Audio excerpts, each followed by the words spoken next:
నమస్కారం. ఓం గం గణపతయే నమః. స్వర్ణలక్ష్మి నమస్తే అస్తు. పరబ్రహ్మ స్వరూపిణి రాజ్యం దేహి ధనం దేహి సర్వకామాంచ దేహి మే.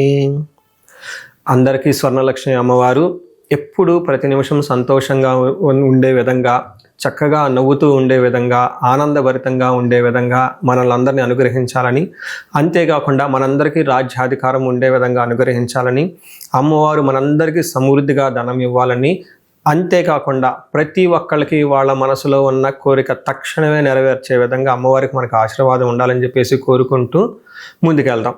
ఈరోజు మనం చెప్పుకోబోయే విషయం ఏంటంటే, కుజుడు వచ్చేటప్పటికి మిథున రాశిలో ప్రవేశిస్తున్నాడు. ఆగస్టు 2వ తారీఖు నుంచి సెప్టెంబర్ 18 వరకు వాళ్ళు ఆ మిథున రాశిలోనే ఉండటం జరుగుతూ ఉంటుంది. తద్వారా 12 రాశుల వారికి చాలా విషయాల్లో అనేక రకాలైన మార్పులు చేర్పులు వచ్చే అవకాశం ఎక్కువగా ఉంటుంది. కొంతమంది అనుకూలంగా ఉంటుంది, కొంతమందికి వచ్చేటప్పుడు ప్రతికూలంగా ఉంటుంది, కొంతమందికి కొంచెం ఇబ్బంది పెట్టే విధంగా ఉంటుందని తెలుసుకోవాలి. కుజుడు వచ్చేటప్పటికి ధైర్యానికి, పరాక్రమానికి, హీరోయిజానికి సంబంధించిన గ్రహము. కుజుడు వచ్చేటప్పటికి ఎనర్జీ, స్ట్రెంగ్త్, ఇనిషియేటివ్ అనే పనికి ముందుకెళ్ళాలని దానికి సంబంధించిన గ్రహము. యంగర్ బ్రదర్స్ సిస్టర్స్ ఎవరంటే వాళ్ళకి సంబంధించిన గ్రహము. అంతేకాకుండా మోస్ట్ ఇంపార్టెంట్, కుజుడును భూమి పుత్ర అంటారు.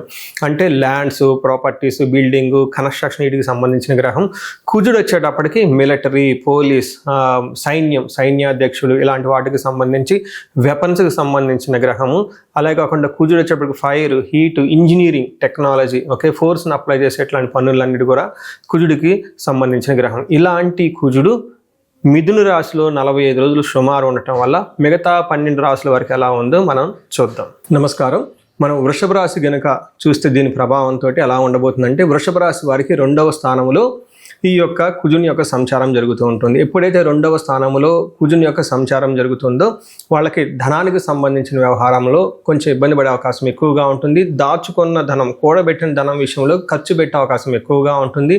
ఫ్యామిలీకి సంబంధించిన వ్యవహారము, ఇంటి వాతావరణం అంతా కొంచెం డిస్టర్బ్ అయ్యే అవకాశం ఎక్కువగా ఉంటుంది. మాట్లాడే మాట చాలా కటువుగా ఉంటుందని చెప్పుకోవాలి.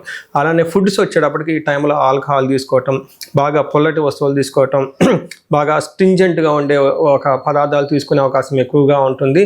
అయితే బేసిక్ ఎడ్యుకేషన్ ఎవరైతే చేస్తారో ఎల్కేజీ, యూకేజీ, 5th క్లాస్ లోపు ఇలాంటి వాళ్ళకి ఎడ్యుకేషన్కి సంబంధించిన వ్యవహారాలలో కొంచెం స్లోగా ఉండే అవకాశం ఎక్కువగా ఉంటుంది. టోటల్గా చూసుకుంటే కొంచెం వాళ్ళ కంటికి నొప్పి కానివ్వండి, తర్వాత కళ్ళకు సంబంధించి, కుడి కంటికి సంబంధించి ప్రాబ్లమ్స్ వచ్చే అవకాశం ఎక్కువ ఉందని మీరు గమనించుకోవాలి.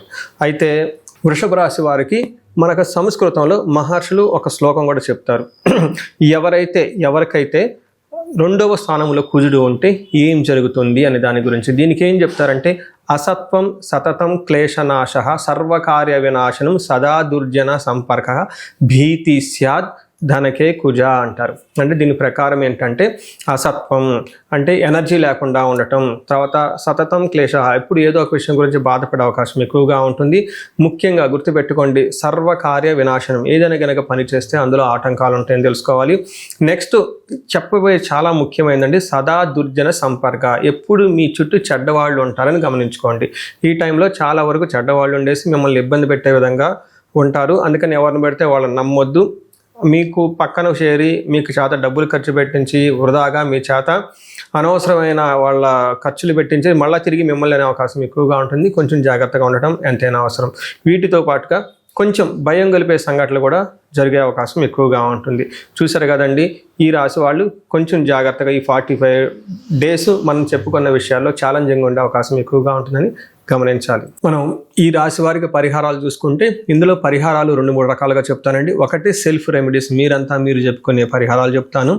2వ పరిహారం మీరు గమనించుకుంటే, ఈ యొక్క శ్రావణ మాసాన్ని దృష్టిలో పెట్టుకొని ఈ శ్రావణ మాసాన్ని ఎలా సద్వినియోగం చేసుకోవాలో దాని గురించి పరిహారాలు చెప్తాను.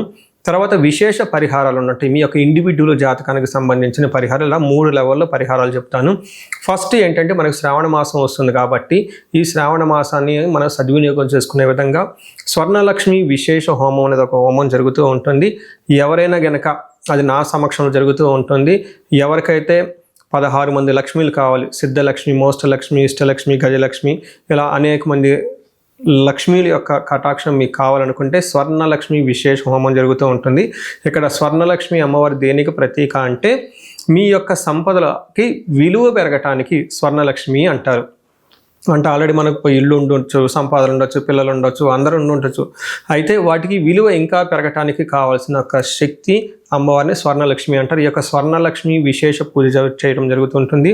అమ్మవారికి ఎంతో ఇష్టమైన తామర పూలతో ఈ యొక్క హోమం చేయటం జరుగుతుంటుంది. అమ్మవారికి ఇష్టమైన అనేక పుణ్య ద్రవ్యాలు మొత్తం ఈ పూజా సామగ్రి వాడటం జరుగుతుంటుంది. ఇది అయిపోయిన తర్వాత ప్రతి ఒక్కరికి 3 వెండి కాయిన్స్ ఇవ్వడం జరుగుతుంటుంది. ఒకటి బీరువాలో పెట్టుకోవడానికి, ఒకటి మీ పర్సులో పెట్టుకోవడానికి, ఒకటి పారే నీళ్ళల్లో డ్రాప్ చేయడానికి. ఇలా ఒక కుబేర మూటని కూడా ఇవ్వటం కూడా జరుగుతూ ఉంటుంది. ఇది గ్రూప్గా సామూహికంగా చేయడం జరుగుతూ ఉంటుంది. దీన్ని అందరూ సద్వినియోగం చేసుకోవాలని చెప్పేసి నేను కోరుకుంటున్నాను.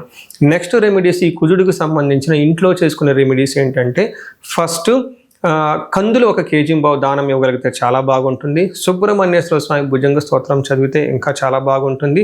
ఎవరైనా గనక ఇంకా ఆంజనేయ స్వామి గుడికి వెళ్ళి మంగళవారం గనక ఆకు పూజతో గనక పూజ చేయించగలిగితే ఇంకా బాగుంటుంది. ఇవి సెల్ఫ్ రెమెడీస్ అని చెప్పుకోవచ్చు.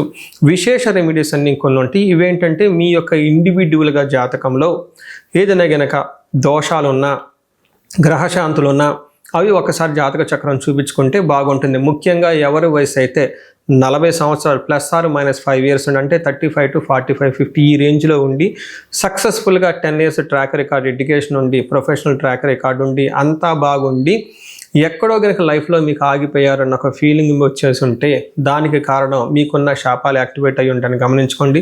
దానికి కారణం మీ యొక్క జాతక చక్రంలో ఉన్న గ్రహాల యొక్క చెడు యొక్క దోషాలు మీ మీద ఉందని గమనించుకోవాలి. ఇలా మీకు అనిపిస్తే ఒక్కసారి ఇండివిజువల్గా మీ యొక్క జాతక చక్రం చూపించుకొని తగు పరిహారాలు చేసుకోవాలని చెప్పేసి కోరుకుంటున్నాను. అందరూ ఇప్పుడు విధంగా స్వర్ణలక్ష్మి విశేష హోమంతో పాటు హెల్త్ బాగా లేకపోతే మృత్యుంజయ హోమము, ఆయుష హోమం చేయించుకోవటం, భార్యాభర్తలకు అన్యోన్య దాంపత్య పాశుపత హోమం చేయించుకోవటం, ఎలాంటి పరిష్కారాలను కానీ సరే రాహువుకి సంబంధించిన ఇలాంటివి ఉంటే చండీ హోమం చేయించుకోవటం చాలా ముఖ్యం అని చెప్పేసి నేను కోరుకుంటున్నాను. మీ అందరికీ అష్టైశ్వర్యాలు కలగాలని, భోగభాగ్యాలు కలగాలని చెప్పేసి నేను కోరుకుంటున్నాను. నమస్కారం. మనం ఈ రాశి వారికి పరిహారాలు చూసుకుంటే ఇందులో పరిహారాలు 2-3 రకాలుగా చెప్తానండి. ఒకటి సెల్ఫ్ రెమెడీస్, మీరు చెప్పుకునే పరిహారాలు చెప్తాను.